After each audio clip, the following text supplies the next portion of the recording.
While most people awaken with a single skill, Shun's system granted him multiple abilities, including knowledge of powers from other worlds. In this world, every person receives a specific skill at a certain level. Shun quickly became known for his incredible growth rate, earning the nickname Swift Rookie. Upon reaching level 50, players normally unlock the choice to advance as a swordsman, a mage, or even into a unique class. But instead of a normal path, Shun awakened a peculiar skill, one that felt more like a curse than a gift.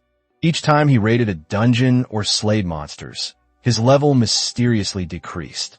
The curse dragged him down until he became little more than a burden. Abandoned by the friends and partners he once trusted, he was soon mocked and bullied. The worst of them was Gazeria, a jealous fool who took the lead in tormenting him. Driven by spite, Gazeria plotted to use a raid as the perfect excuse to end Shun's life. Cornered and betrayed, Shun had no choice but to flee. His only thoughts were to avoid facing monsters head-on and find a way to deal with Gazeria later. But fate had other plans. In the middle of his escape, he spotted a girl in danger. The rational choice was to keep running. Yet the memory of his father, a decorated hero and Shun's role model, haunted him. He couldn't ignore it. Against all odds, he compromised his safety and killed the monster to save her. That single act changed everything. By defeating the monster, he should have gained experience. Instead, his curse reduced his level to 0 and then dragged it even further into the negatives. Despite this, his resolve didn't waver. Protecting the girl came first, no matter the cost.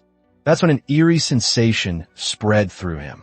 Purple mist coiled around his body, heavy and suffocating, as though the curse itself had awakened into something far more dangerous. As Shun's level sank to -1, a strange shift rippled through reality. The curse twisted itself into something else, and with it came access to the reverse world side. His very first error skill unlocked black flames at level 1. Error points appeared in the system as currency, fueling these forbidden skills. Suddenly, the flow of time froze. The battlefield hung in eerie silence, like a painting suspended in midair. Before his mind could process the absurdity, he was dragged into another dimension. A shadowed figure stood there, its voice echoing like it had always been waiting. Shun recognized it instantly, the same voice that had lingered in his head all along. The figure offered no answers, only urgency. Images burned into his mind like a forced slideshow. The truth unfolded. The world itself had been cursed by an entity known as the Great Triple X. The leveling system everyone trusted was nothing more than a shackle. Confusion hit him hard. If leveling was a curse, then why did people grow stronger with each level? That was the trap. The system only allowed growth up to level 99. Beyond that point, no progress was possible. A ceiling disguised as a blessing. Yet Shun had been torn from those limits, freed to grasp powers that existed outside his world's constraints. Questions piled in his mind, but the figure remained silent. Time had already run out. Before vanishing, it left him with one final revelation. The lower his level dropped, the stronger he would become. And in time, memories tied to the Great Triple X would awaken within him. Reality snapped back in place. The dungeon air trembled. Time resumed its march. The pack of wolves lunged, fangs bared. Instinct seized Shun, and his newly unlocked skill ignited. Black flames erupted. The fire spread unnaturally, devouring the beast's whole. Within moments, the pack lay reduced to ash. Shock twisted across his face. That wasn't ordinary magic. Black flames had no place in this world. Yet his body moved with familiarity, as though he had always known how to wield them. From behind, the girl stared in awe. Entire monsters wiped out in an instant. It was beyond comprehension. Before the silence settled, the traitorous group returned. Their jaws dropped in disbelief. One of them, the fool Gazeria, stammered aloud, unable to understand how Shun was still alive. Soon after, a blonde girl approached, piecing together fragments of what happened. The others doubted her words. After all, Shun was the Swift Rookie, The idea of him wielding such forbidden power sounded impossible. She silenced their doubts sharply, scolding the fool and forcing him into silence. Shun could hardly believe it. Someone actually standing up to Gazaria was unheard of. The girl turned to him with a respectful tone, addressing him as senior. Gratitude laced her words, though Shun dismissed the formality, preferring something casual. She refused, insisting firmly, and he reluctantly accepted. Her name is Lee Chevalier, by the way. Meanwhile, Gazaria gritted his teeth, veins pulsing with jealousy. Shun, however, found the bitterness meaningless. His attention shifted to the system's screen hovering before him. The display flickered with distortion. His status now reads, his level is at -1. The text was scrambled beyond recognition, but key details shone through. Defense, pitifully low. Error points, 60 out of 80. Black flames, level 1. Even at the weakest state, the magic he had unleashed was overwhelming. Normally, wielding such destructive force would require years of training. For Shun, it was effortless like second nature. He couldn't fully comprehend it yet, but one thing was certain. This path echoed that of his father, the hero he once admired. The ground trembled violently, shattering the moment. Shadows stretched across the dungeon floor. Terror and disbelief gripped the group as their gazes rose. A monster loomed above them, the Void Dragon, its level unreadable. For a second, Shun hoped it was merely a summon gone wrong by the idiot Gazaria. That hope shattered with the dragon's roar, a sound that froze blood in veins. Panic spread instantly. Everyone recoiled, everyone except Shun. His reaction was different. His body tensed, not from fear but recognition, as if this wasn't the first time facing such a creature. Pain stabbed through his skull. Memories he didn't own clashed violently in his mind. The voice of the mysterious figure echoed again, pulling at fragments long forgotten. The dragon moved. Amongst their astonishment, its power warped reality. Fallen wolves rose from the ground, restored as if death itself had been reversed. At first it looked like healing magic, but Shun noticed the truth. The dragon's chest glowed, preparing another blast of flames. Gazaria scrambled, summoning a barrier in desperation. Shun tried to warn him of the immense gap in level, but the breath obliterated the defense instantly. The truth clicked. This wasn't regeneration. The Void Dragon commanded time itself. Lee Chevalier stepped forward, shielding Shun with her body. Her intention was clear, repayment through sacrifice. Shun's eyes narrowed. Calling her reckless was an understatement. Facing a monster that rewound time was nothing short of suicide. Their argument was cut short as the dragon unleashed another inferno. Lee stood frozen, bracing for death. Shun stepped forward, gambling everything on the cryptic knowledge burning in his mind. Flames consumed him whole. Agony tore through every nerve, his body screaming as the heat devoured flesh. Yet with gritted teeth he endured. Somewhere deep within, the cursed system flickered, spitting out error messages in rapid succession. Detection confirmed, a power transcending natural law. And in that moment, amidst the chaos, Shun's lips curved into a wicked grin. A barrier flared around Shun, shimmering with distorted light. The system itself had intervened, neutralizing the dragon's assault as a one-time effect for entering the negative zone. His wounds sealed instantly, leaving his body untouched as if the flames had never touched him. The suspicion in his heart was confirmed. Dropping into the negatives hadn't weakened him. It had made him stronger. Lee Chevalier watched in astonishment, convinced she was standing beside a legendary class. The Void Dragon roared, lunging forward. Instinct surged, and Shun called upon the black flames once more. The attack scorched its scales, leaving marks but failing to end the fight. Enraged, the beast raised a claw for a devastating strike. Shun slipped past effortlessly, eyes narrowing as he spotted a weak point. His mind raced. Then came a reckless idea, one worth testing. Channeling the cursed fire into his weapon, he fused his sword with black flames and unleashed a technique born of instinct, flame deity, Kagutsuchi. The strike cleaved through the dragon, burning both flesh and time itself. The system flashed once more. His level plummeted to -3, but with it came the birth of a second error skill. Shun lowered his blade, staring at his palm. Another skill, another anomaly tied to the forbidden system.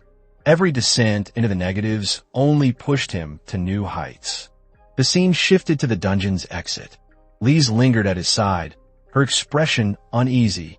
Shun urged her to stop following him, declaring his intent to head to the guild. She wasn't even an adventurer yet, but her resolve didn't waver. To her, he wasn't just Shun, he was the legendary Shun. The name itself felt awkward, but she treated her persistence as repayment. At first, it seemed excessive, yet dismissing her wasn't wise. She had witnessed everything with the Void Dragon. Sending her away would only create more problems. His thoughts darkened. The mystery of the negative system and the fragments of lost memory gnawed at him. Still, nothing could be done now. For the moment, the focus was turning in his loot. Watching his silence, Lise assumed he was troubled about the guild process and offered her help. At the same time, whispers of other adventurers reached him. Talk of the Void Dragon incident spreading fast. Regret cut through him. Killing the beast so openly had been a mistake. He turned toward Lise, intending to warn her to stay silent, but before the words could leave his lips, she simply gestured. The message was clear. Her silence was already guaranteed. Shun froze for a moment, caught off guard by how naturally she seemed to read his mind. The two arrived at the Adventurers Guild. The air turned heavy.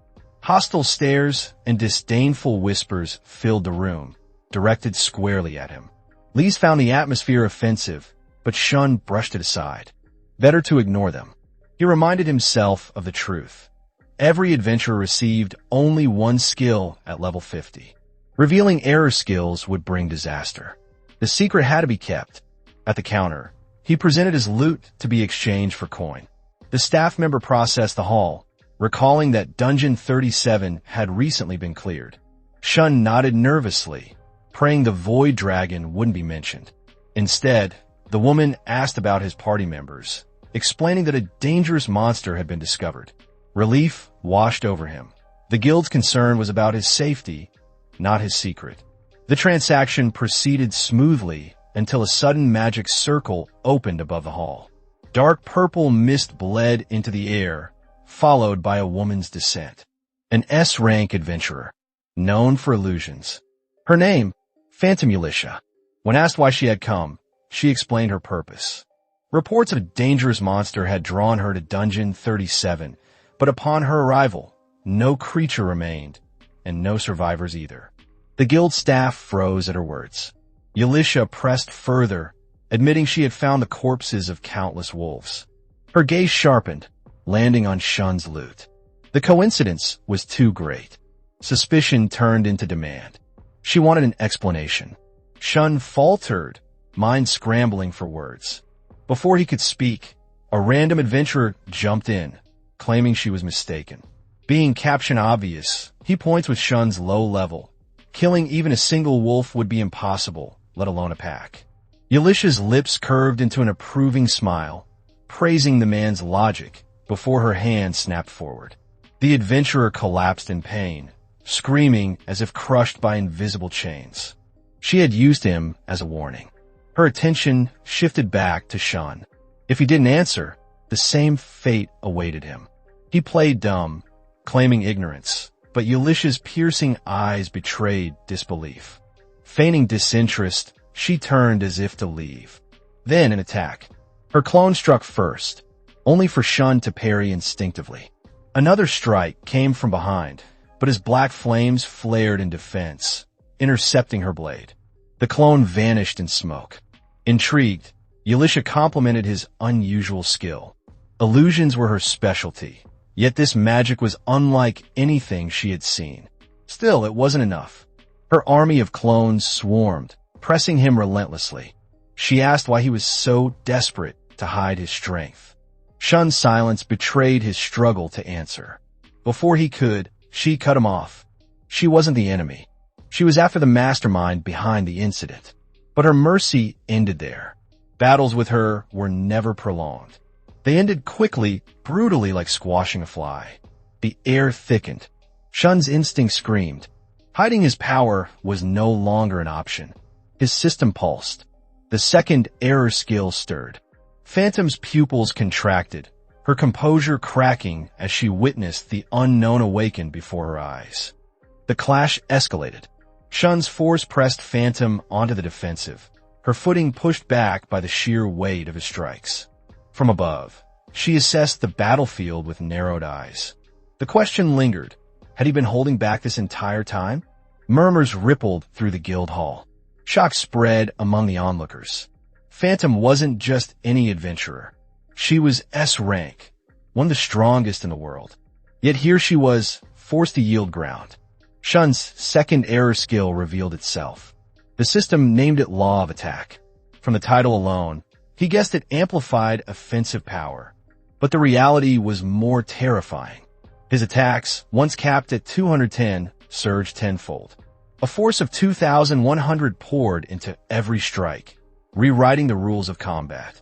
Such growth shouldn't have been possible. Attack power never changed unless tied to level progression. But while his mind wrestled with this revelation, his guard slipped.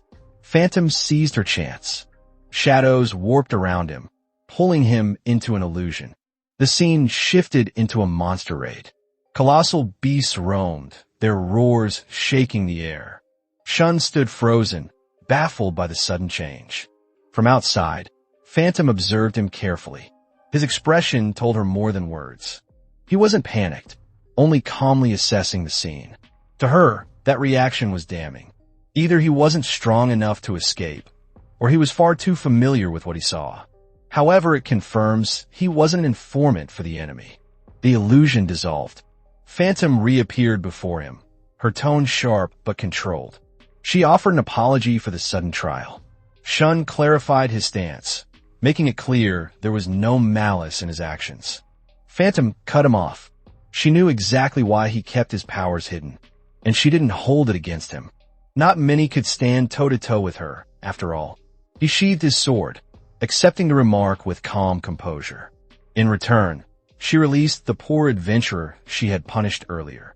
Another apology followed, though her cold glare at the bystanders carried a warning sharp enough to send them fleeing. Her focus returned to Shun. She offered to do something in return for crossing blades, which immediately set Lise on edge. Moments later, the three sat inside the guild. A long queue stretched out the doors, 90% adoring fans, 10% sycophants clinging to Phantom's fame. Shun asked about it casually, especially after she received countless gifts. She brushed it off, claiming they were nothing more than fans, though her sigh hinted at how troublesome it was. Shun was still processing when Phantom dropped another bombshell. She wanted the two of them to go out together. The bluntness nearly stirred a commotion. Before he could even react, Lise jumped in, reminding her that Shun was still a minor. The warning carried weight. Phantom laughed it off, admitting the mistake playfully before clarifying her real intention. She didn't mean romance. She wanted him to join Levantine. The name made him pause. Levantine, the most prestigious force of S-rank adventurers, created to combat the sudden appearance of error monsters like the Void Dragon. A group formed to fight calamities that threatened entire nations. Shun's first reaction was disbelief. Joining them made no sense. He pointed to his low level as the perfect excuse. But Phantom wasn't fooled. She knew the truth. He was the one who had slain the Void Dragon. To her, his potential was undeniable. Levantine needed strength like his. Even the faintest spark of power had to be cultivated when the world faced extinction-level threats. Shun's voice trembled slightly as he asked why she was telling him all this. There were plenty of adventurers in the guild. Why him? Phantom dismissed the others with a single remark. They weren't good enough. Gasps filled the hall. Adventurers gawked in disbelief as he declined an offer they would have killed for. Phantom leaned closer, sweetening the deal. A higher position, Recognition. A chance to crush those who had looked down on him. The temptation cut deep. For a moment, his thoughts drifted. Strong people always gained recognition. But was that truly the reason he became an adventurer? Reality yanked him back as Phantom pressed further, intent on dragging him to meet Levantine's leader. Persistent to the end. Shun, though grateful, refused again, standing firm on his decision. Mid-sentence, a strange sensation overtook him. The air grew heavy. Phantom's eyes widened in intrigue. He was resisting her illusions, shaking them apart with nothing but sheer willpower. The atmosphere tightened. Just my hand were inches reaching for the emergency line. Shun finally tore through Phantom's illusion, the distorted world shattering around him. Despite the pressure, his answer hadn't changed. He was honored to be scouted, but refusal remained refusal. Phantom froze for a moment, disbelief flickering across her face. He had broken her skill with nothing but willpower. That was supposed to be impossible. Lise, who had been quiet this whole time, suddenly piped up. Her words flowed quickly, brash and unfiltered, making Phantom's lips twitch in amusement. After running her mouth, she wisely stuck close to Shun, clinging to him like he was her personal shield. Smart girl. Phantom steered the topic back to what mattered. The air monsters. Specifically, the Void Dragon. She asked if Shun knew anything about how it had appeared out of nowhere. A look of realization passed across his face. Back in the dungeon, he had sensed it. The arrival of the dragon hadn't been natural. It was summoned, or worse, teleported. Phantom studied his thoughtful expression before revealing something critical. Levantine's intel suggested the next wave of air monsters would appear near the city itself. That was why she, an S rank, had descended here in the first place. The situation was already spiraling. Just as that information settled, the guild doors swung open. Two familiar figures staggered in, the stragglers from the trader's party, somehow alive. Their arrival was cut short by a scream outside. The ground shook. Towering golems appeared in the streets. Adventurers rushed to fight back, but their efforts failed miserably. The monsters activated strange skills that shredded through the defenders. Adventurers fell one by one like flies under a boot. Shun's eyes narrowed. Something was wrong. These monsters wielded abilities unlike anything he had seen before. Phantom pulled out an appraisal stone. The reading confirmed it. Leap golems, unknown level. Air monsters. Her word from earlier now rang true. They had arrived, and not in singles. An army had descended. Without hesitation, Phantom activated her skill. Shun frowned, questioning whether it was wise to charge in without a plan. Phantom snorted. To her, his concern was outrageous. Plans were for people who couldn't bulldoze reality. She dashed forward, clones slashing alongside her. Except, the illusions weren't just smoke and mirrors. They actually materialized. To Shun's disbelief, she looked less like a legendary adventurer and more like a crazed woman carving golems apart with a dagger. But the sheer numbers tipped the scale. Even Phantom couldn't handle all of them alone. Shun made his choice. He ordered Lise to focus on protecting civilians. She nodded firmly, immediately dashing off. He himself moved, intercepting a massive golem as it bore down on a small child. Air power surged. His second skill activated, the blade trailing cursed energy. One slash severed the creature's arm clean off. He shouted at the boy to run. The child bolted, gratitude spilling behind him, but Shun's body broke into a cold sweat. Two more golems appeared suddenly, boxing him in. The fight had only just begun. The error system flashed warnings. Using error skills drained points. His balance sat dangerously low, only 20 left. He needed a way to wipe out the entire force in one move, or else this would end badly. Something else nagged at him. These monsters weren't just hulking slabs of stone. Despite their bulk, they were keeping up with phantom speed. That wasn't natural. The answer clicked. Their special skill wasn't teleportation. It was speed. They weren't shifting space itself. They were running faster. With this knowledge, the battlefield suddenly made sense. They gained their advantage only when aligned in rows, each leap chaining together. Shun dashed forward with renewed purpose. Testing his theory, he blocked their attacks. Each impact chipped his health, the strain tearing at his stamina, but he endured. Then one strike sent him flying across the square. Phantom called out his name in panic. But amidst the pain, a grin tugged at his lips. Hypothesis confirmed. Speed. This was the moment to turn around. The perfect chance to unleash his first error skill once again, Black Flames. The release of Black Flames triggered a massive chain reaction. Explosions erupted one after another, swallowing the leap golems in pillars of cursed fire. The city streets became an inferno. Phantom's eyes widened, her composure breaking for the first time. Two adventurers nearby gawked, whispering if what they just saw even counted as a magic skill. To them, it looked more like a natural disaster. Phantom, however, understood the truth. It wasn't only the spell itself. It was the timing, the precision, the way Shun executed the attack to wipe out an overwhelming threat in the most efficient way possible. Her suspicion deepened. He was far from ordinary. The system window blinked to life. His status shifted. Level 4. Error points climbed to 90. A new error skill emerged, Revenger's Curse. Almost as though the system had read his curiosity, a description unfolded before his eyes as a reward for leveling up. The skill cost 30 error points to activate and reflected damage taken back at the attacker. The revelation hit hard. He could gain new error skills simply by leveling. The figure from before hadn't lied. This broken system carried truths no one else could grasp. His thoughts were interrupted as the boy he had saved earlier stepped forward. The kid's gratitude burst out with genuine energy, thanking him for the rescue and admitting he had watched everything. Shun felt an odd warmth, responding with modest relief that the boy was safe. Then came the twist. The boy wasn't just anyone. He was the mayor's grandson. Within minutes, the mayor threw a celebration in Shun's honor. The man wasted no time, already settling up festivities. Shun was left speechless, caught completely off guard by the sudden hero treatment.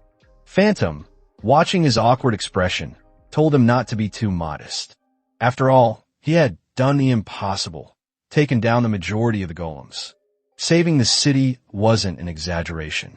Lise agreed, though her agreement came while slumped over a table, cheeks flushed.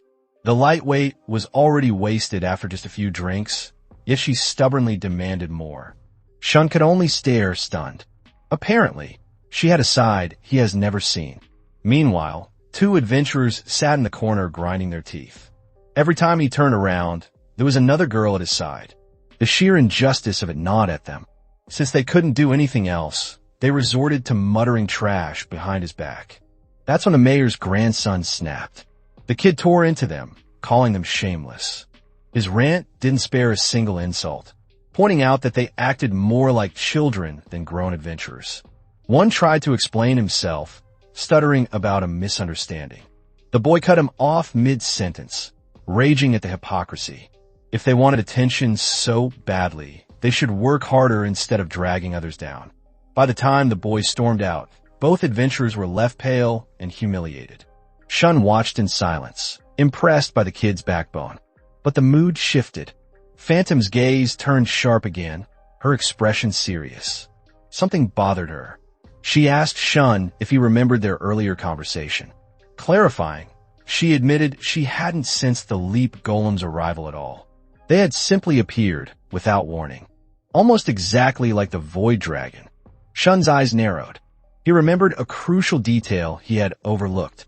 Back in the dungeon, the dragon hadn't been natural, it was summoned. He pressed Phantom for more insight. She repeated her earlier words. Error monsters tended to appear in places where they had been spotted before. That was all the intel Levantine had gathered so far. The information didn't sit right. Something about it fell off. Shun fell into deep contemplation. Then, a sudden realization clicked. Without hesitation, he told Phantom to follow. He suspected they had both overlooked something important. Elsewhere, Two figures loomed over the smoldering remains of the destroyed golems. Calmly, they inspected the aftermath. One noted that the creatures had only fought with half their strength. The other remarked that the same had happened with a void dragon. It was obvious. These two were responsible for the air monster incidents. Their plotting was cut short. Shun struck from behind, his blade flashing. One figure managed to block, just in time. His eyes widened in shock as Shun recognized them. They weren't strangers. They were familiar. Former members of his old raid party. Gazaria's attendants. Phantom caught on instantly. These weren't adventurers at all. Shun confirmed it aloud. Their presence at both the Void Dragon raid and the city attack was no coincidence. He was certain the incidents were arranged, not natural. The two exchanged smug glances, openly impressed by his deduction. They had left traces deliberately, yet he still pieced it together. Phantom demanded to know their true intentions. One of the men smirked, full of smug arrogance. He started to taunt, but before the words finished leaving his mouth, Phantom moved. She apologized coldly, her tone sharp enough to cut steel. Her dagger to the rest. The loudmouth stands frozen, a blade planted firmly in his skull. Lesson delivered. Never monologue in front of an S rank with no patience for theatrics. At first glance, it looked like Phantom's dagger had ended the man's life. Anyone watching would have thought he was already sent to the afterlife. Wrong. The body twitched. A wicked smile split across his face. The strike had done nothing. Phantom's blade hadn't pierced flesh. It had only cracked a mask. Shards fell away, revealing the truth. His real identity had been hidden beneath a golem mask. Phantom's eyes narrowed. She said nothing, but her silence was louder than any insult. The fool hadn't taken a scratch. With smug confidence, the yellow-haired one bowed mockingly, taking her half-hearted compliment as gospel. To him, being acknowledged by an S rank was an honor, even if she said it like she was complimenting a moldy sandwich. He then turned to Shun, even more impressed. For him to figure out their identities so quickly, it was proof. He was truly the son of the legendary swordsman, Pharaoh. The name hit Shun like a blade. His father. He demanded to know what they knew. The man opened his mouth, ready to spill, but his calmer companion snapped, cutting him off sharply. Too much talk would reveal far more than intended. That was when Shun's aura shifted. A suffocating presence blanketed the air. He demanded again, voice like steel, eyes burning with resolve. Why so serious? The answer lay in his past. Memory spilled forth like blood. All he had wanted was to stand side by side with his father, an adventurer's dream. But Pharaoh had refused, pushing him away. Shun trained alone, chasing his father's footsteps, enduring the endless mockery about Pharaoh's failed attempt to slay every monster. Bearing the humiliation from Gazaria, the fool who buried him under betrayal and laughter. Back in the present, he gave them one last chance. The calm one refused coldly. There was no reason to explain. That was the final straw. Shun struck. The man barely reacted in time. Guard raised, he was blasted backward, skidding several meters. Yellow hair clapped like he was at a fireworks show. The power on display. Far more thrilling than Shun's fight with the leap golems. Phantom moved, ready to step in, but Shun stopped her. This was his fight. As she froze, caught off guard not only by his refusal, but by the shocking reveal. Shun was Pharaoh's son. The blonde smirked, mocking, before summoning an army of golems. Stone beasts rose, towering over the street. Shun said nothing, merely watching. Silent, patient. The blonde grew cocky, lifting a hand to give a command. And then it happened. Shun went full Bankai. In one motion, the battlefield exploded. Black flames and sword arcs obliterated every single golem in a flash. The army reduced to rubble before the command even left the man's lips. The smirk on his face faltered. Shun had grown far stronger than before. Before the fight could escalate further, the calm one finally spoke. He called the blonde by name, Carla, and reminded him of their mission from a certain person. Carla clicked his tongue, but relented. He even admitted he didn't want Pharaoh himself getting mad at him, leaving Shun stunned and confused. For the third time, Shun demanded the truth. Their relationship to his father. Carla's eyes gleamed. He smiled, satisfied. Refusal dripped from his lips. That was enough. Shun's fury snapped. His aura flared with murderous intent. He charged. His blade met air. Shock widened his eyes. A substitution. Above, Carla reappeared, smirking as if this was all part of the show. He marveled at how Shun had destroyed their clones. In this world, few could have done that. The fact that he managed it was both shocking and amusing. The calm one tried again, urging Carla to stop provoking him. It was like asking a fire not to burn.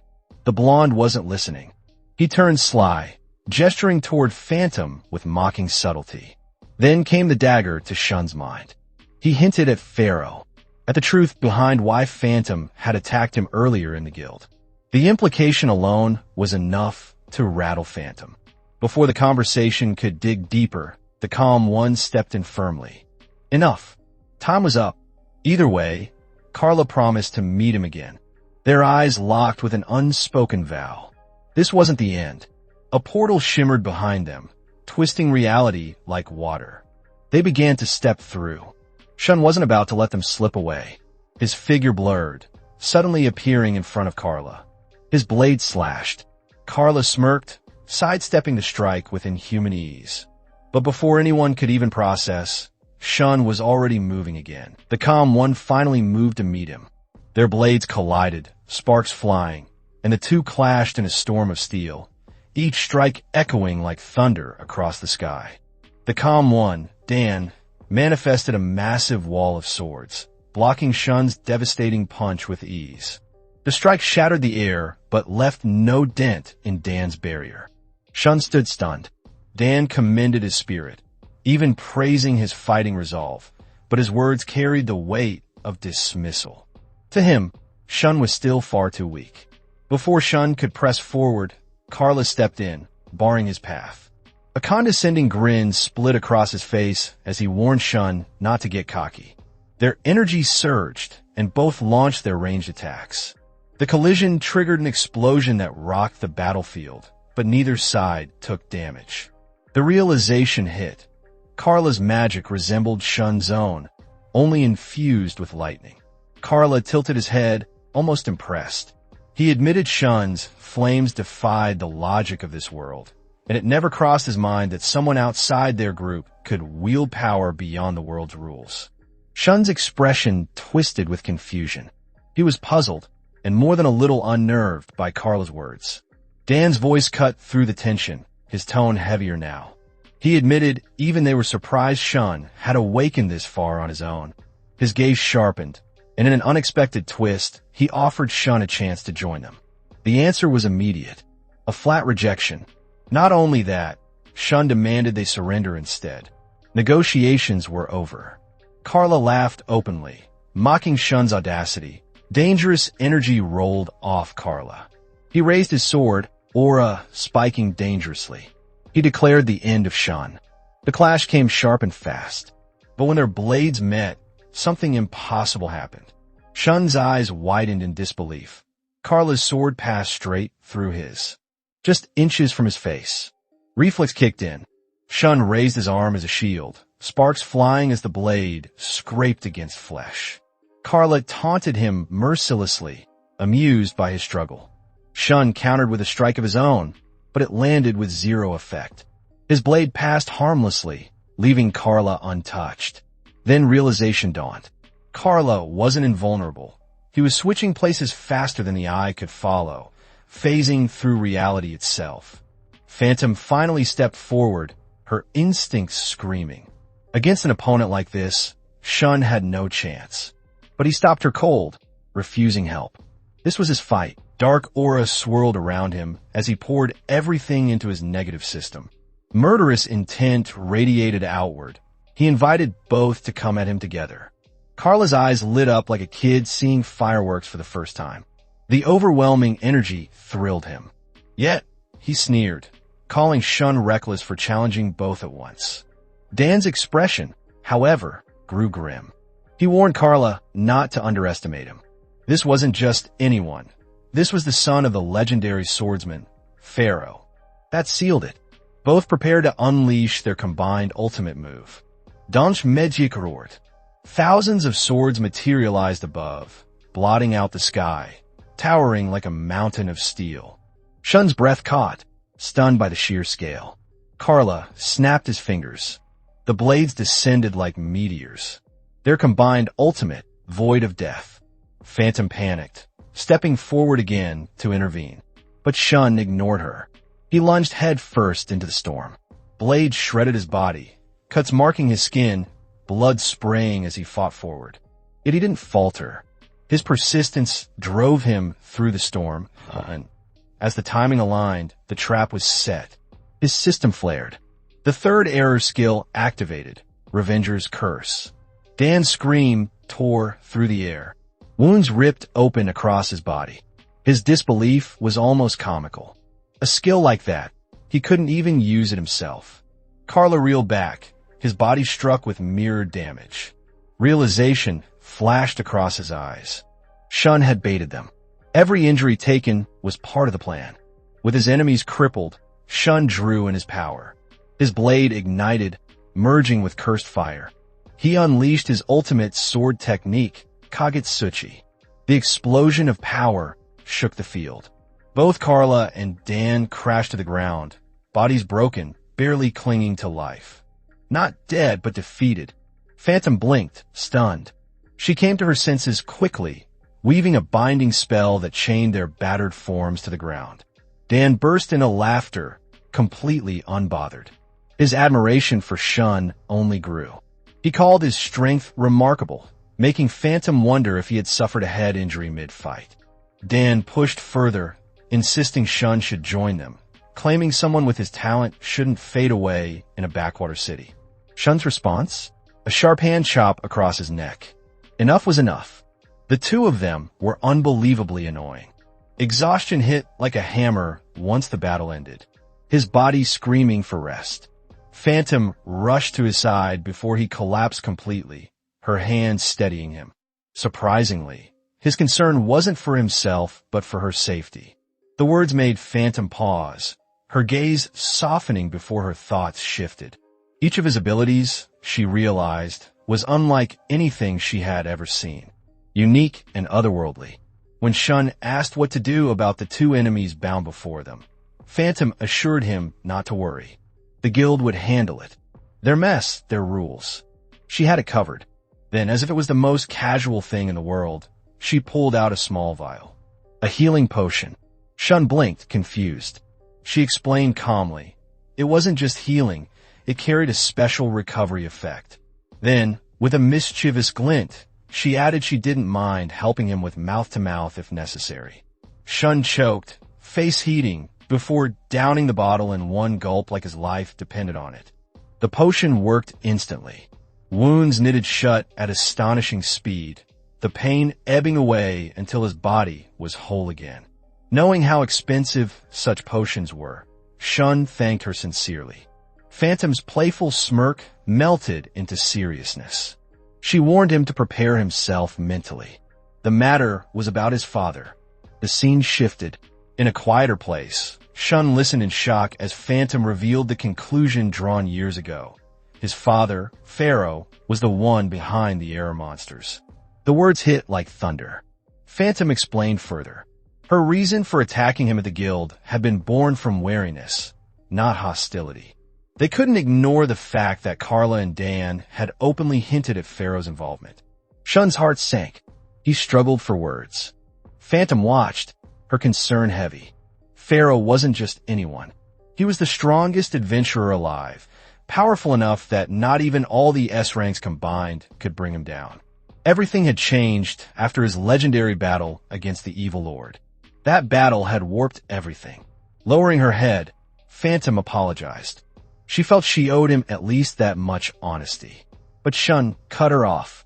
His sharp deduction silenced her. Recruiting him early hadn't just been scouting, it was to monitor him. Phantom blinked, stunned. His wit mirrored Pharaoh's. She admitted it. It was for the best, and she hoped he understood. She wouldn't force him. Then Shun stunned her again. He agreed to join Levantine. Her eyes widened. The sudden decision caught her off guard. His answer was simple. Their goals were aligned. Both sides wanted answers about his father. The conversation shifted suddenly when Lise burst in, cheeks red and eyes glassy. Completely wasted. Somehow, she had overheard just enough to understand he was leaving. Her emotions spilled out in a messy torrent. She clung to him, insisting he shouldn't abandon her. Shun questioned how much she had been drinking, but the answer was obvious. Way too much. Then she turned to Phantom, boldly declaring her intention to join Levantine as well. Phantom, momentarily taken aback, recovered quickly. If Lise could pass the entrance tests, there was no problem. Lise's eyes lit up instantly. Her strength hasn't passed level 20, and yet her confidence soared. She was certain she could handle it. Levantine was meant for monstrous adventurers, after all, but she had zero doubts she belonged there. Phantom gave her a long look. Different indeed. Reluctant but fair, she agreed to bring her along. She suggested they depart the following day. Lise, however, stubbornly demanded they leave immediately. Shun tried to reason with her gently, pointing out she was in no condition to even walk straight. She snapped back, accusing him of saying strange things. In her drunken haze, she blurted out her feelings for him, catching everyone off guard. Shun was left speechless, unable to form a response. Phantom, on the other hand, smiled knowingly. Watching them like that, she couldn't help picturing them as a couple, and decided it wasn't such a bad thought. Her gaze turned serious once more as she asked Shun about his earlier resolve. Did he truly mean to seek out his father? He answered firmly. Yes, he would uncover the truth behind Pharaoh. Phantom nodded, satisfied. Levantine didn't want Pharaoh as an enemy. If they were to stop him, they needed answers, and Shun was the key. Plans were set. They would depart the following day. Arriving at Windsor Town, headquarters of Levantine, Shun and Lise couldn't help staring at the bustling streets. The place looked like a festival ground, stalls, music, and people crowding the streets. Phantom clarified with a smirk. The commotion wasn't a festival. Windsor had turned into a local attraction thanks to Levantine's recruitment drive. Every time A-rank hopefuls gathered, the public came running. Shun still couldn't wrap his head around why so many were gathered. Phantom explained further. The test to enter Levantine was always a one-on-one battle. Adventurers put their lives on the line against an A rank. To the townsfolk, it was entertainment. A front-row ticket to high-stakes fights. Regardless of the circus atmosphere, Phantom reassured Shun he'd do just fine. After all, he had already survived her attacks. Lise, eager as always, chimed in her support, though the way she addressed the A rank made things awkward. The trio arrived at the reception. 2 female staff members welcomed Phantom, showering her with over-the-top compliments. One went so far as to praise her capture of Carla and Dan. Shun, curious, accidentally interrupted. Big mistake. The staff instantly turned hostile, glaring daggers at him. To them, he was just some random pretty boy hanging off Phantom's coattails. Before the situation got out of hand, Phantom stepped in, revealing the truth. Shun had been the one to capture the 2 troublemakers. That only made things worse. Now the staff were convinced. Not only was he a playboy, he was also trying to steal her credit. Lise finally snapped, voice raised, blasting the staff for insulting her man. Not officially hers, but she made it sound like a done deal. Shun, embarrassed, quickly stopped her. He was used to the routine of being looked down on. It wasn't worth the fight, but the staff wouldn't let it go, poking and prodding with their smug remarks. That's when Phantom's demeanor changed. Her smile vanished. Her tone turned icy. A reminder of what happened the last time she was truly upset. That did the trick. The best way to handle troublemakers is the simple use of fear. The staff's attitude flipped a full 360, and in record time, they politely offered to guide them to the testing area. Arriving at the testing chamber, they met another staff member. She assumed Shun and Lise were challengers and greeted them warmly. She mentioned she had already heard much from Phantom and was there to answer any questions. After introductions, she handed Lise a booklet with instructions. Shun, watching from the side, felt something was off. Then came the grin. Wicked and wrong. He tried to warn Lise, but it was already too late. The staff lunged, seizing her as a hostage, blade at her throat. She demanded Shun drop his sword. Instead of panicking, Shun asked who she really was. Her aura gave her away. She smirked, confirming. Her skill allowed her to transform into anyone, as long as she had contact with them. That was how infiltration had been so easy. When pressed about what contact she shared with Carla, she ignored the question, demanding instead the location of their captives. Shun countered. What if he had no idea? What would she do then? The blade pressed closer to Lisa's neck. Clear message. He had no choice. Despite the danger, Lise glared back and told Shun not to give in. Shun followed his instincts. He pretended to comply, lowering his weapon. Midway, he signaled Lise. She understood instantly. His aura surged, surrounding her. Caught off guard, the fake staff member faltered. Lise seized the chance. With a clean throw, she flipped the imposter over her shoulder, slamming her into the floor. Before the woman could recover, Shun appeared behind her, sword unsheathed, his second error skill crackling in the air. The strike came down like a death sentence. The collision was massive, shaking the chamber. When the dust cleared, the staff stood unharmed. Shun wasted no time, shouting for the guild that an intruder had infiltrated. But instead of panic, the staff did something unexpected. She straightened, smiling. It was all a test. Both he and Lise had passed. Remarkably, it turned out everything was just a preliminary test. The staff apologized for startling them, but Shun couldn't help feeling a sting of annoyance. Why? Because the test seemed tailored specifically for him. Talk about personal. The female staff didn't even flinch. She snapped back, explaining the test was designed to sniff out informants. Levantine couldn't afford traitors waltzing into their ranks. Still, she praised their quick thinking, especially Lise. Lise brushed it off with casual confidence. She was already used to those kinds of situations. Honestly, her tone made it sound like being taken hostage was just another Tuesday. With preliminaries out of the way, the main test was next. And unlike the warm-up, this one wouldn't be simple. That's how the two found themselves at the arena. A roaring crowd filled the stands, excitement thick in the air. To the audience, this wasn't just a recruitment test. It was prime entertainment. The referee's voice boomed, calling Shun onto the stage. Anxious but determined, Shun stepped forward. Lise called out a quick good luck, waving like he was off to buy groceries instead of facing a deadly opponent. At the center of the arena, the referee began introductions. Shun's opponent was supposed to be an A-rank adventurer. Pretty standard, but then the ground shook. A meteor came crashing down onto the platform. The audience gasped, shielding themselves from the impact. From the smoking crater emerged a red-haired young man. Brushing off dust like this kind of entrance was normal. He sighed in relief. Apparently, he had made it in time. The A-rank recognized him instantly and nearly choked. That wasn't just anyone. That was Asterisk AST Nezria. The A-rank hurried to explain he was supposed to handle the test, but AST casually suggested switching places. After all, he had flown here straight from the Kakara Desert. 2 days' journey in less than an hour? The crowd erupted in disbelief. AST turned his piercing gaze to Shun. First, he confirmed his identity. Then, he made it official. He would be Shun's opponent. And refusal? That meant automatic disqualification. Shun muttered under his breath how unreasonable this was.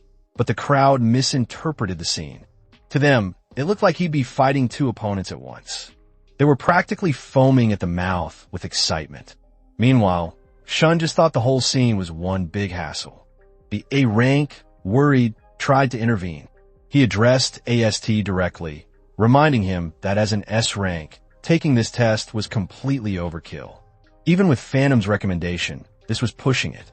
AST didn't argue. Instead, he asked Shun for his opinion. To everyone's surprise, Shun didn't back down. He accepted the fight, declaring that beyond passing the test, he was here to uncover the truth about his father. The crowd went dead silent. Then AST smirked, clearly impressed. His fiery aura practically sparked with interest. The rules were restated. Whoever faints, surrenders, or falls from the platform loses. No exceptions. The A rank tried once more to warn Shun, claiming he was underestimating his opponent. AST's patience snapped. He gave the man a final warning not to interfere. The poor guy turned pale and wisely shut his mouth.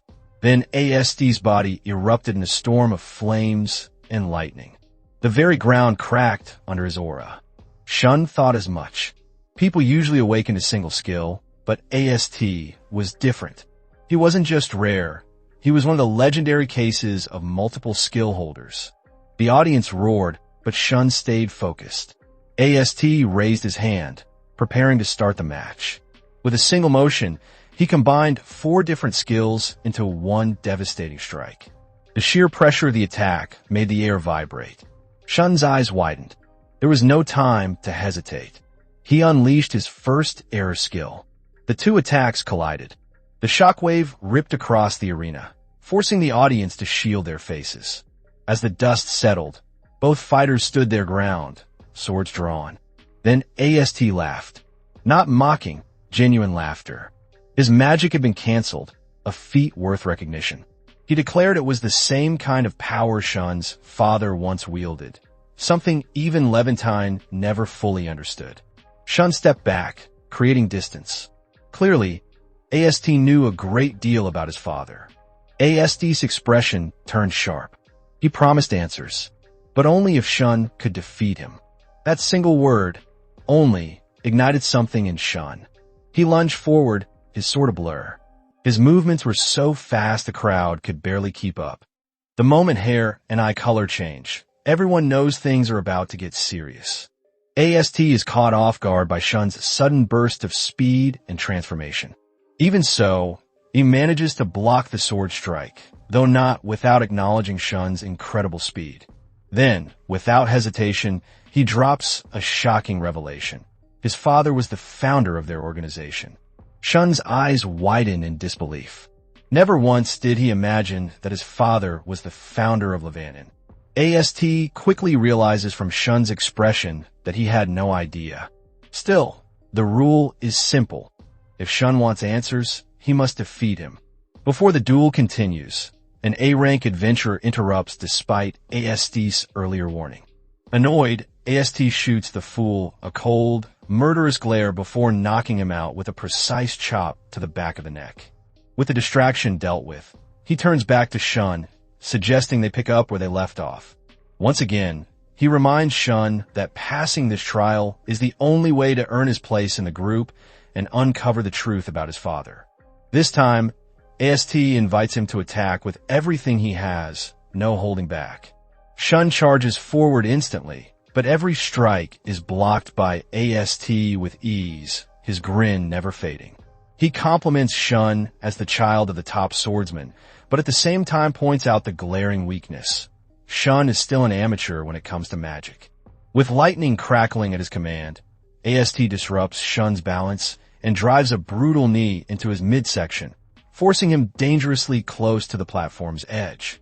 AST presses the advantage, preparing to unleash a relentless offense that gives Shun no time to breathe. Shun has no choice but to summon his black flames. AST, confident as ever, counters with wind magic, redirecting the flames with a flick of his power. The sudden maneuver stuns Shun, leaving him struggling against the unexpected counter. The commentator voices the surprise unfolding before the crowd.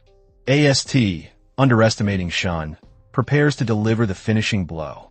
But in a split second, Shun cloaks himself in negative aura and closes the distance in a flash. He unleashes a sword technique etched into memory, one the crowd instantly recognizes. AST's expression shifts through 3 emotions before freezing in disbelief. Shun has fused his negative aura and black flames, nullifying AST's magic entirely. The strike lands with devastating force, sending AST flying across the arena. The audience gasps in shock, while Shun's number one supporter reacts with an entirely different wave of emotion. The commentator, recovering from disbelief, shouts about the stunning turnaround. Slowly, AST rises to his feet. Scratching his head, he admits his earlier carelessness. Never once did he expect Shun to wield his black flames in such a way, nor did he anticipate that burst of overwhelming speed. The crowd erupts in cheers as AST assumes his stance again, prepared for round two. Shun mirrors the stance, showing no sign of backing down despite his drained strength. That resilience forces AST to acknowledge him. Rough around the edges, yes, but the potential surpasses even that of his father. Confused, Shun cannot grasp what AST means. But then, to the shock of the entire arena, AST declares his defeat openly. The crowd falls into stunned silence. Shun is declared the winner, and the arena shakes with thunderous cheers. As usual, his number one cheerleader screams louder than everyone else, never once doubting him. Meanwhile, Phantom admits he was nervous at first. Not that anyone blames him. AST is basically a walking natural disaster. Shun, however, can't shake the suspicion that AST was holding back. And when he says it out loud, AST is actually surprised Shun noticed. He admits that if he had gone all out, the entire arena would have been reduced to rubber. Yes, rubber. That's his casual way of saying, "Congratulations, you're alive because I felt generous." AST even laughs, calling the whole test hilarious. Then he adds that he's responsible and reasonable, which leaves Shun completely speechless. Because really, there's nothing reasonable about getting kneed halfway across a platform. Still, AST assures Shun he shouldn't be anxious. The victory has secured him a spot in the group.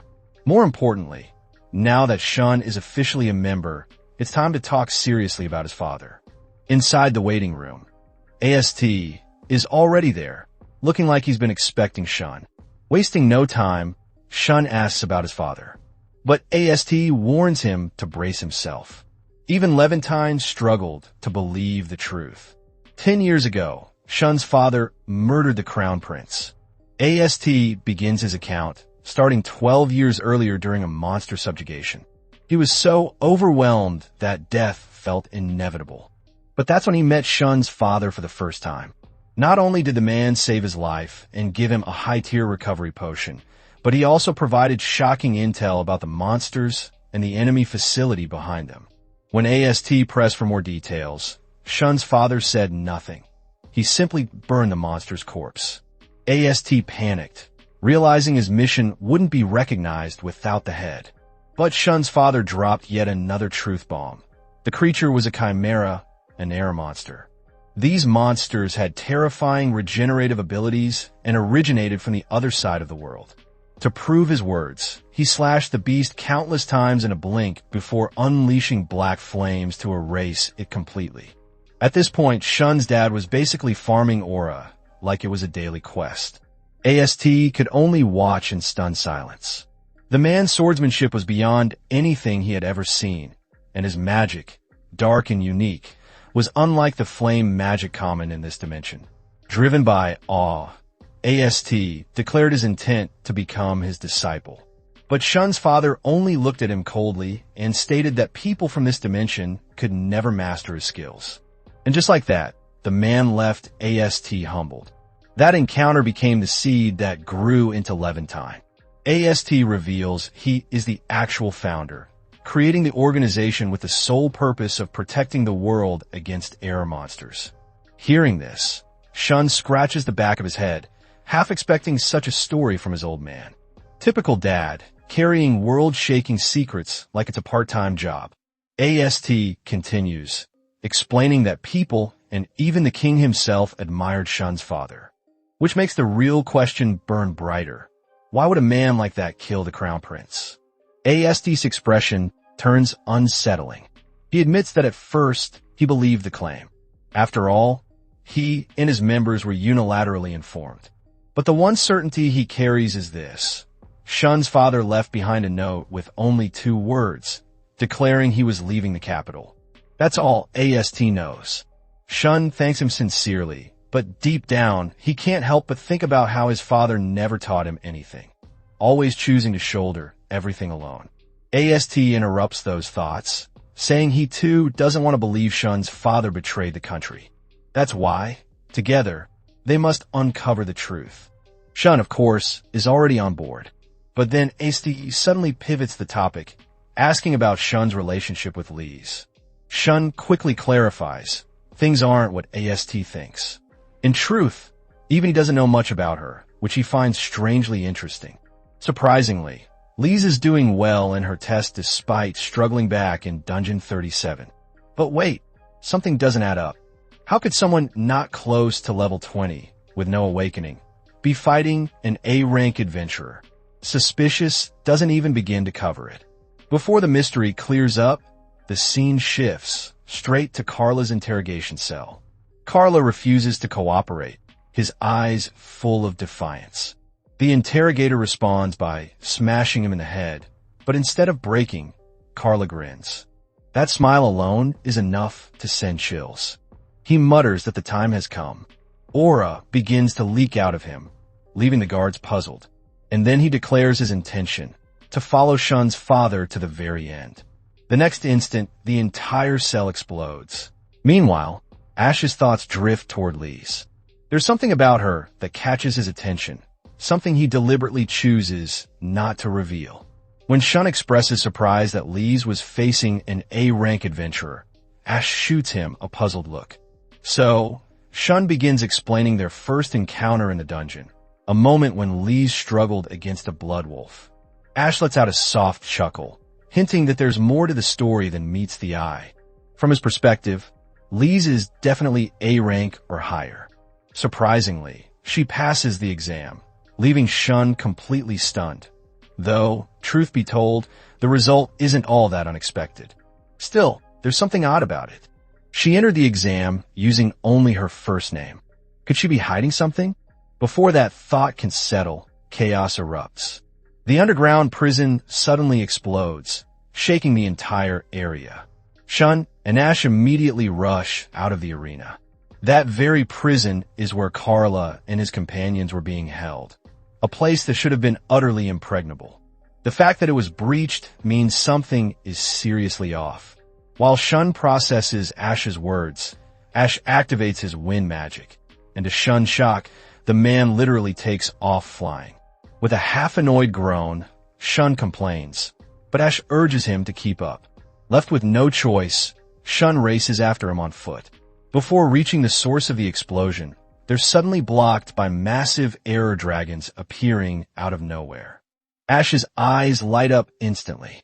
Without hesitation, he obliterates the beasts with a single burst of wind magic. At this point, it's safe to say everyone in Leventon, from the leader to the lowest member, is absolutely insane. But then something unexpected happens. The dragon's body begins regenerating at an astonishing rate. Ash only smirks, finding this more amusing than alarming.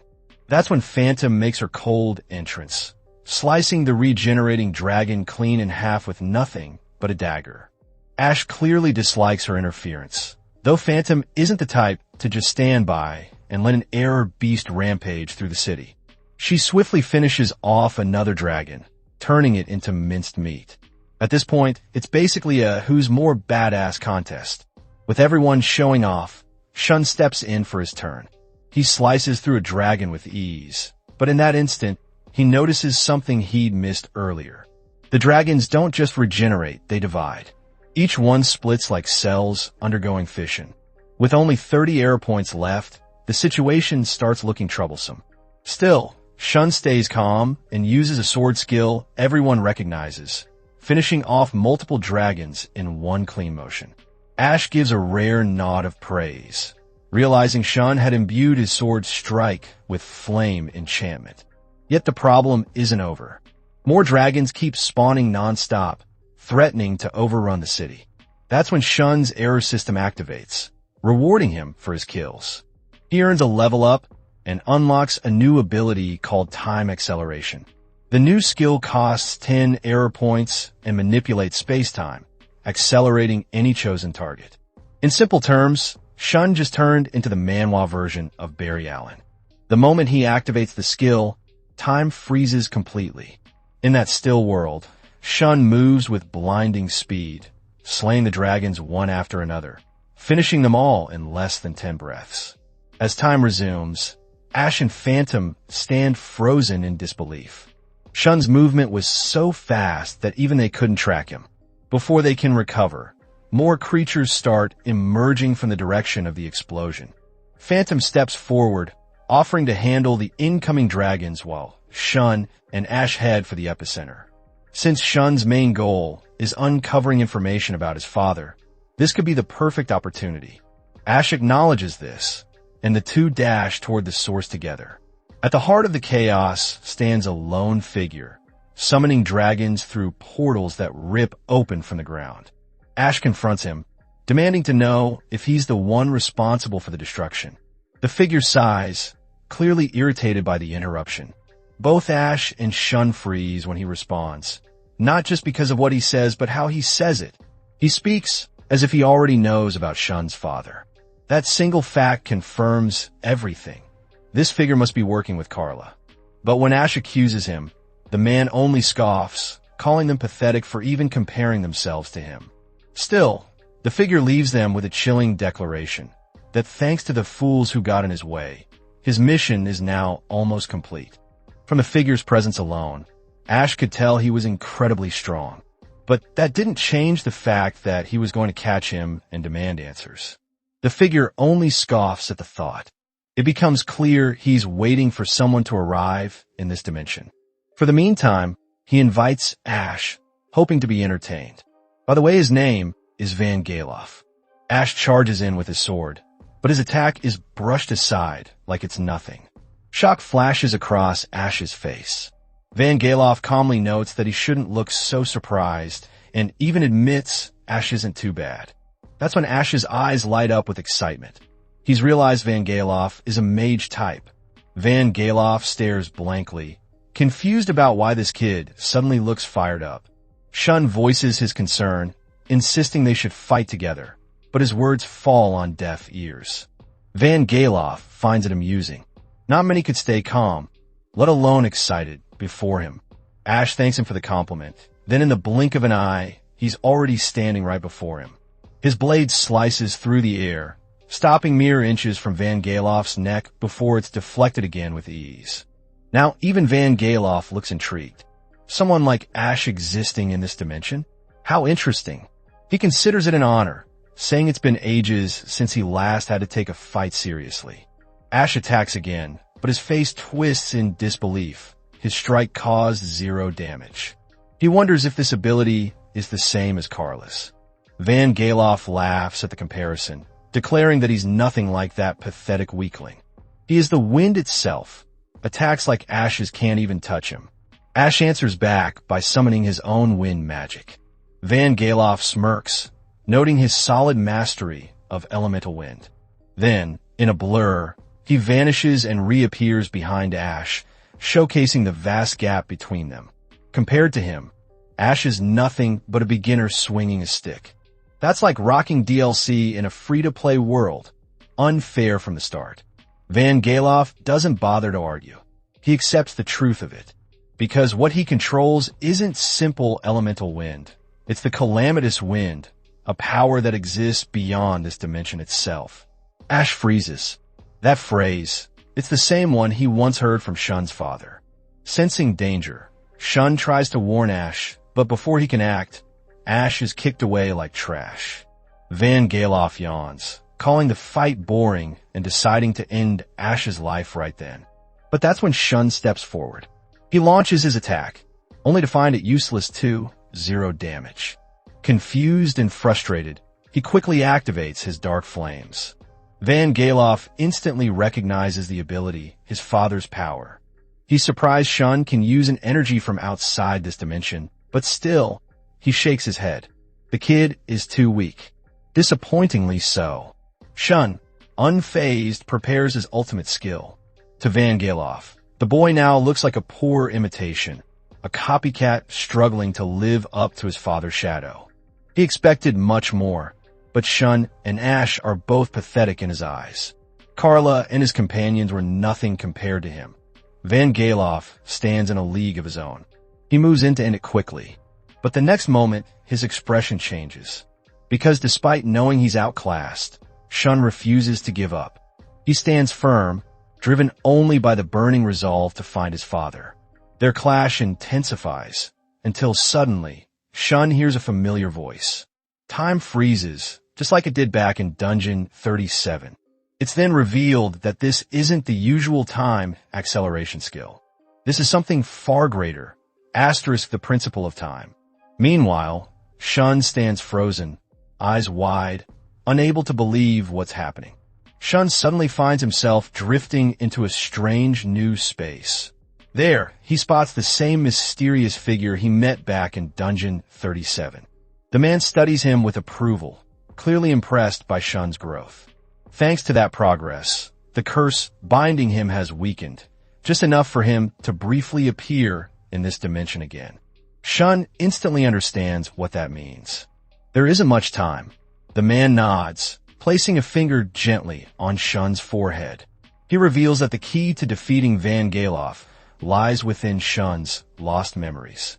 And just like that, fragments start flooding back. Visions and flashes, moments of another life. Memories that had been buried deep begin to resurface one after another until Shun finally realizes something big. The figure's voice echoes softly, reminding him that the curse still isn't completely broken. He must continue down the same path, dropping his level, pushing through the weakness, because only then will he become the strongest of them all. Then, just as suddenly, time snaps back into motion. Van Galoff instantly senses something's off. His sharp gaze sweeps the area. Somehow, he can feel that time itself was tampered with. A flash of shock crosses his face. He recognizes Shun's current form. Meanwhile, Shun is still trying to process what just happened. But when he finally connects the dots, he's realized the truth. His current body isn't just a random form. It's the same one from his previous life. That's right. Our boy just cracked the reincarnation matrix. Apparently, he was that guy, the one who mastered the peak of the world in his past life. Talk about a major plot twist.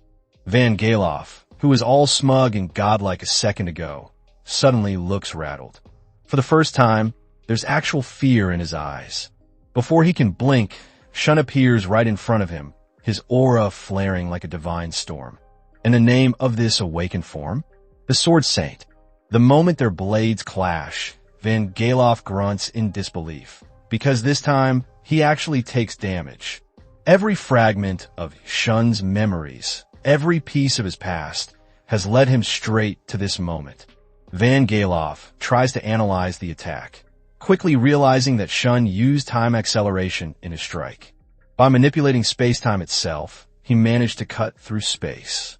Basically, our boy just broke physics. But there's a problem. Maintaining the Saint form comes with a massive burden. Even now, Shun's body trembles under the pressure, his energy draining fast. Knowing he can't keep this up for long, he decides to gamble everything on one final move. Van Galoff starts sweating bullets. He can practically sense what's about to happen, and it's not going to be pretty. With blazing eyes, Shun channels every last ounce of strength into his next strike. The air splits apart as he activates his secret technique. Secret Sword, second form, Space Severance. In an instant, Van Galoff is slashed in multiple places, his body trembling under the sheer force of the attack. For a moment, it looks like the fight is over. But then he starts laughing, loudly, maniacally, like a man who's been waiting centuries to bleed again. Yes, this psycho hasn't lost it. He's loving it. Because apparently, it's been way too long since he saw his own blood. But that's not all. While laughing, he reveals the real reason he's here. The thing he's been waiting for has finally arrived. His true mission, to kill Carla and burn the entire city to ashes. The realization hits hard. Everything up to this point, Shun's arrival, the fight, all of it, was part of Van Galoff's plan. He'd been buying time the entire battle, and now the city is seconds away from becoming a lake of fire. Shun's Saint Sword form flickers as his power fades away. Seeing this, Van Galof smirks, mocking them both as he prepares to finish it once and for all. Reinforcements arrive. A bright light cuts through the battlefield as Lise storms in with her squad. And not just any squad. These are adventurers, full gear, ready to throw hands. Lise immediately apologizes for showing up late, saying it took time to rally the others. But even as she speaks, something about her feels different. And then, plot twist. She reveals she actually knows Van Galof. Not just by name either. Turns out, she's none other than the first princess of the kingdom, and her real name is Reyzus Foa Arosros. Holy hell, I'm not calling her that. Let's just keep calling her Lise. Shun is left stunned after learning Lise's real identity, though Ash seems to have expected it all along. Van Galof, on the other hand, doesn't seem too surprised. He's heard rumors that members of the royal family possess unique abilities, and judging by Lise's appearance, she fits the description perfectly. She calmly confirms it, revealing that her special ability revolves around poison, but not the ordinary kind. Her poison spreads rapidly, corrupting the body from within, a detail that Van Galof finds disturbingly fascinating. Shun, however, had been suspicious of her since the exam. Lise looks apologetic, clearly regretful for keeping such a secret. It wasn't her intention to deceive him, but back then, she had no choice. She drops the real bombshell. The reason she approached him in the first place was because of his father. Our boy didn't see that coming. And it makes sense now. His father was branded as the man who murdered the crown prince. But despite that, Lise admits she found something different in Shun. She sees a good man, someone willing to risk his life to protect her. Even if he ends up hating her, she doesn't mind. After all, she's the one at fault. But this time, she's made up her mind. She'll be the one protecting him. Van Galof scoffs at her words, until he suddenly realizes her poison has already taken effect. The shock on his face says it all. Lise warns him coldly that no one escapes her poison. Shun, however, can't understand why she's putting herself in danger. Van Galof grits his teeth. Turns out he's affected only because he's trapped in a human body. Yet that sick bastard actually enjoys the pain, calling her actions nothing but manipulation to chase revenge against Shun's father. In truth, she originally intended to kill Shun to avenge her brother. As Lise's eyes grow distant, we dive into her memories, back to a time when she lived under the suffocating rules of the royal court. Her brother, Luca Fia Arosros, was her only source of joy. But that joy vanished the day she learned he was killed by Shun's father. Even worse, her own father, the king, already knew about it. He confirmed her suspicions but ordered her not to pursue the matter, saying it was for the good of the kingdom, even the world. She called him a coward. That's when she left the castle, going underground to train with the sword, her sights set on the man responsible. But everything changed at Dungeon 37. There, she saw with her own eyes, Shun's actions were nothing like the villain she had imagined. Despite his low level, he risked his life to save her from Gazeria's summons. That moment shattered her hatred. She realized how narrow-minded and foolish she had been. Back in the present, it's clear she's fighting not just Van Galof, but her own guilt. She wants to cleanse her conscience, maybe even redeem herself. But Van Galof interrupts her, mocking her resolve.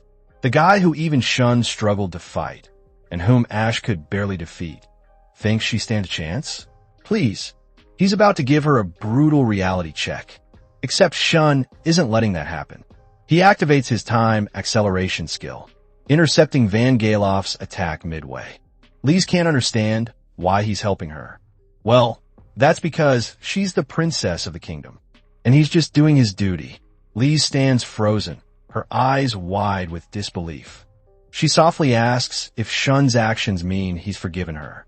Judging from the way he looks at her, it's clear he holds no grudge. He's someone who understands the pain of losing family firsthand. Instead of anger, he simply apologizes for not realizing sooner what she was going through. As for his father's crimes, the the murder of the crown prince, and everything else. Shun makes a solemn promise. As his father's son, he'll be the one to put an end to it. In other words, yeah, it's a yes. Damn, the author really knows how to play hearts here. Meanwhile, Van Gelof's patience finally snaps. With a frustrated roar, he unleashes a blazing fireball straight at them. Just as the flames close in and doom seems inevitable, a powerful gust cuts through the air. Phantom has arrived, making a main character entrance. Apparently, she's already dealt with the air dragons and even got a shiny special effect boost for her trouble, because that's just how built she is. Van Gelof and Phantom immediately start throwing taunts at each other like they're in a verbal duel. Ash, standing nearby, looks visibly annoyed. When Ash claims he didn't lose to Van Gelof, Phantom smirks, now even more convinced the guy's full of it. But the playful banter ends soon enough. It's time to get serious. Oh, and remember those background NPC adventurers? Turns out they didn't just tag along to fill space. They joined the fight because of Shun. After watching his battles with Ash, they began to see him as someone worth following. Phantom quickly offers Ash a plan. They'll team up to deal with Van Gelof, leaving the massive Phoenix to Shun. At that moment, Shun suddenly feels a surge of energy coursing through his body. It's Lee's, using her poison to create a buff that temporarily boosts his physical abilities. Her poison doesn't just destroy, it empowers. The boost works perfectly, and Shun finds the effect incredibly helpful. With everyone ready, the final phase of the battle begins. Van Gelof soon finds himself cornered, struggling against the combined might of Shun, Ash, and Phantom. For the first time, victory seems out of his reach. But then, Shun's senses begin to scream in warning. Something's wrong, terribly wrong. In a desperate move, Van Gelof plays his final card. The sky itself begins to crack, and from within those fractures, dark purple lightning bursts out, tearing through the battlefield. In an instant, every fighter below S rank is wiped out, completely erased by the sheer destructive force. Shun stares at the devastation, utterly shocked by the aftermath of a single strike. Then, from within the storm, a voice echoes through the air, deep, familiar, and chilling. Shun's eyes widen as realization hits. The figure descending from the cracked heavens, the one who obliterated everything, is none other than his father. The air hangs heavy in silence. No one dares to speak until Shun's father finally breaks it, his voice calm yet cold. He looks at Shun, surprised by how much his son has grown, even pointing out the sword Shun wields. It's the same blade he gifted him long ago. But instead of pride, he expresses disappointment, remarking that it's pitiful his son would still cling to something so sentimental. Shun is stunned by his father's absurd comment. The man standing before him feels like a complete stranger. Unable to hold back, Shun demands to know why his father slaughtered all the adventurers. Pharaoh simply waves it off as insignificant.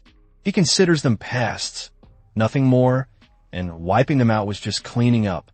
That heartless response leaves Shun speechless and drives Lee's into fury. She activates her special skill, her poison flaring like wildfire. But before she can move, Pharaoh sighs softly, already sensing her intent. Thankfully, Phantom intervenes just in time. If she hadn't, Lee's would already be dead. That's when Pharaoh's eyes narrow, finally recognizing her. He realizes she's none other than the first princess herself. He mutters in irritation, finding it troublesome that she still holds a grudge against him after all these years. Ash steps forward at last, his voice cutting through the tension. He remarks that Pharaoh seems completely different from the man he was 10 years ago. For a brief moment, Pharaoh looks at him before realizing what's changed. Ash has finally reached S rank. He acknowledges Ash's progress, even taking credit for it, saying it's all thanks to the training he gave him back then. Ash doesn't deny it. He asks the real question, why did Pharaoh destroy the city? Before Pharaoh can reply, Van Gelof chimes in, revealing the truth. The destruction was all part of an experiment, an attempt to create air monsters within this dimension. But from the results, it's clear they've yet to succeed. Even a mighty phoenix they summoned weakened the moment it crossed dimensions. Pharaoh doesn't deny it. He says it was all within his expectations. That's when Shun snaps. He calls out his father directly, demanding an answer. Why would a man who once swore to slay monsters now become the very creator of abominations? Pharaoh's response chills everyone. He claims everything he's done, all the destruction, all the death, is for the good of this world. The classic villain line. Shun's fists tighten. He can't comprehend how creating air monsters could possibly save the world. Van Galoff bursts into laughter, saying it's something Shun would never understand. According to him, their goal is so grand, so noble, that even people like Carlo willingly sacrifice themselves for the cause. Lisa's eyes blaze with anger. She calls it what it is, manipulation. Pharaoh twisted sweet words into weapons, turning desperate people into terrorists. But Pharaoh stands tall, righteous in his own madness. He explains that the people of this dimension are bound by a fatal flaw, born with a single skill that only unlocks at level 50. This restriction, he says, has warped their world, causing imbalance and suffering. Coupled with the negligence of the royal family, it created the distortion he seeks to correct.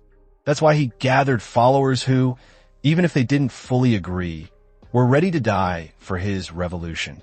Lisa's voice trembles as she asks if that was the reason he killed her brother. Pharaoh gives no clear answer. He only repeats that it was all for the greater good, to create a better world. Her anger boils over as she calls his logic twisted and cruel, but Phantom stops her again, pulling her back before she does something reckless. Pharaoh, oddly enough, seems impressed by Phantom's restraint. She admits it's thanks to his old teachings, to always stay calm and analyze the situation before acting. Pharaoh smirks. If that's true, then they should realize they're hopelessly outmatched. Resistance, he says, is pointless. He offers them a choice, to join him. He promises them power beyond this dimension. Ash laughs bitterly. He says if he accepted such an offer, he could never face his sister again. He'd rather die than stand on the same side as Pharaoh. One by one, everyone rejects the offer, their resolve unwavering. Finally, Shun steps forward, his expression hardened. He's made up his mind. The man before him, Pharaoh, is no longer his father. In that moment, he cuts all ties. Pharaoh's face darkens, his calm demeanor fading into something cold and menacing. If words won't work, then only strength will decide their fate. He draws his sword, its aura splitting the ground beneath his feet. With a chilling voice, he declares, "Secret sword technique, third form, earth-splitting slash."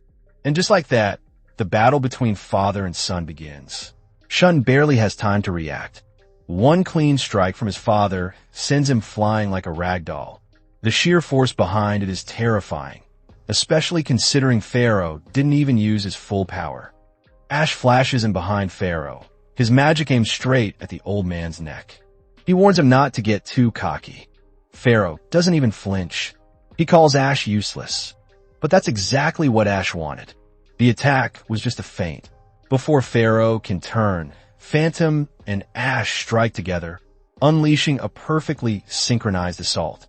Pharaoh actually looks impressed for a split second, commending them for their teamwork. But in the end, it's still hopeless. He's just too far ahead. Pharaoh has grown monstrously powerful since his last appearance in this world. Yet that doesn't mean they've been standing still either. When he senses their next move, he scoffs at their foolish confidence, certain their attacks won't land. That's when Phantom appears behind him, catching him off guard and restraining him mid-motion. Pharaoh's eyes widen slightly, just before Ash releases a massive combined elemental blast. The explosion shakes the entire battlefield. Phantom smirks, thinking they've finally landed a clean hit. But as the dust clears, all hope fades. Pharaoh stands unscathed, his aura calmly devouring the remnants of the blast. Not even a scratch. Ash clenches his fists, struggling to stay composed. Pharaoh actually compliments their effort, but his tone drips with condescension. He reminds them that both of them, S rank or not, are still far below him. Their power, he says, belongs to this dimension. His, on the other hand, comes from negative energy. And in this world, that difference is absolute. Then he turns his gaze towards Shun. Pharaoh offers him two choices, fight or retreat. Surprisingly, it sounds like he's giving his son mercy. But that brief pause becomes the perfect opening. Lise acts instantly, using her special skill to restrain him. Pharaoh blinks in mild surprise. She confirms his thoughts. She's one of the rare few capable of wielding multiple skills. Though, the one she's using now carries a painful price. Pharaoh acknowledges it with a nod, admitting the royal family truly is built differently. Seizing the moment, Shun charges forward, channeling all his strength into one desperate strike. But Pharaoh vanishes, teleporting behind them effortlessly. Before they can react, both Shun and Lise are hit. Pharaoh glances at Lise, muttering that her current condition fits perfectly with his expectations. She barely manages to ask what he means, before her knees buckle and she collapses. Pharaoh orders Van Galoff to take her away, saying she might be the key, the final piece needed to fill this dimension with air monsters. Shun, panicked and furious, tries to defend her, but his father appears in front of him in an instant, silencing him with one brutal strike. Pharaoh tells him coldly to stay quiet when adults are talking, and reminds him that, right now, he's the weakest person in the room. Shun grits his teeth, seething at those words. He hates that his father is right. Even with fragments of his past life's memories, he still can't unlock his true power. He refuses to accept it. As rage and frustration boil over, a familiar voice echoes in his mind, the same mysterious figure from before. The voice calls him foolish, mocking him for losing focus. That's all it takes. The spark ignites. Until now, Shun had relied too much on his negative system power, forgetting the one thing that always carried him through, his will to persevere no matter the odds. Van Galoff suddenly tenses, sensing a terrifyingly familiar energy spreading through the battlefield. He knows exactly what's coming. The air distorts. Light and darkness swirl violently around Shun as the ground cracks beneath his feet. This time, he's fully awakened. His original form, the one from his past life, finally reemerges. Yes, our boy just went Super Saiyan. Pharaoh stands frozen for a moment, disbelief flashing across his face. He never expected Shun to awaken his final form, at least not this soon. Meanwhile, Shun's expression softens. In that instant, everything begins to make sense. He finally understands why his power had been sealed and why air monsters even exist in this world. It's all part of a massive scheme, crafted by the evil lord himself, to prevent Shun from ever awakening after his reincarnation. Pharaoh confirms Shun's suspicion.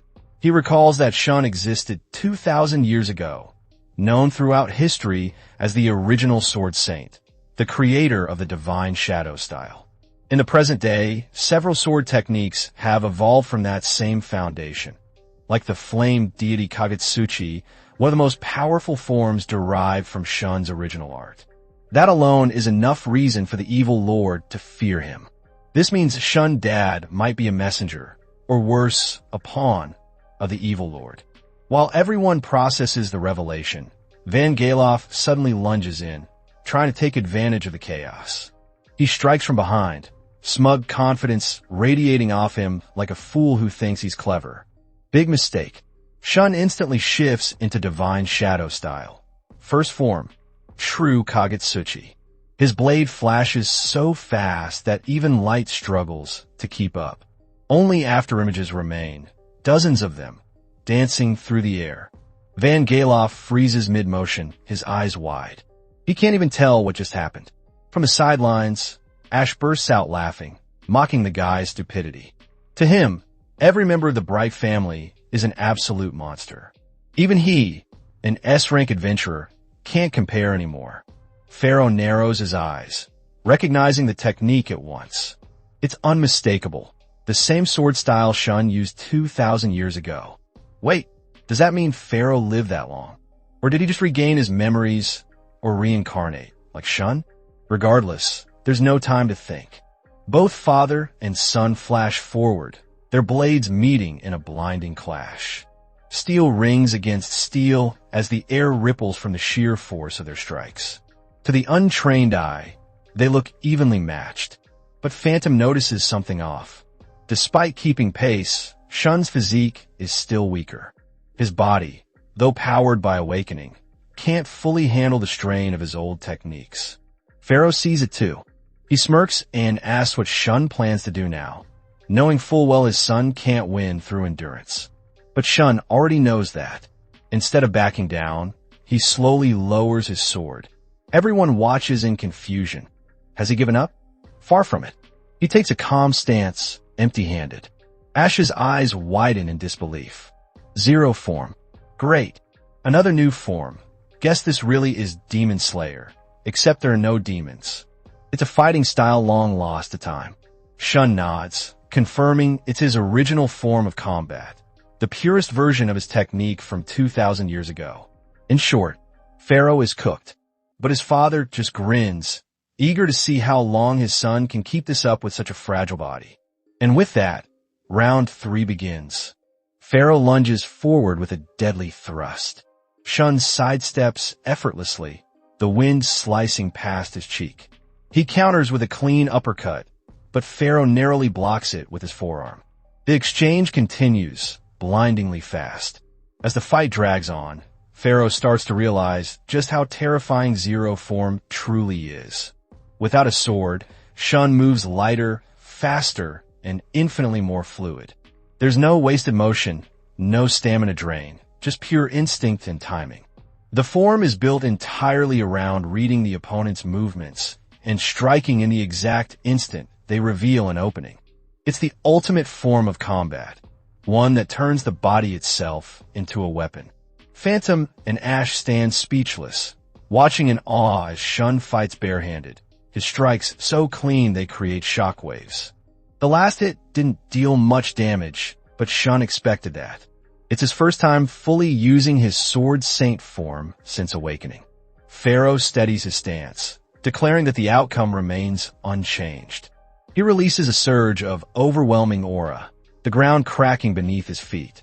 He smirks, explaining that Zero form, while elegant, is narrow and limited. Its lack of precision makes it inefficient for finishing blows. Without a blade, Shun can't possibly defeat him. Both of them lock eyes, no words needed. They already know. The next strike will decide everything. The world seems to hold its breath.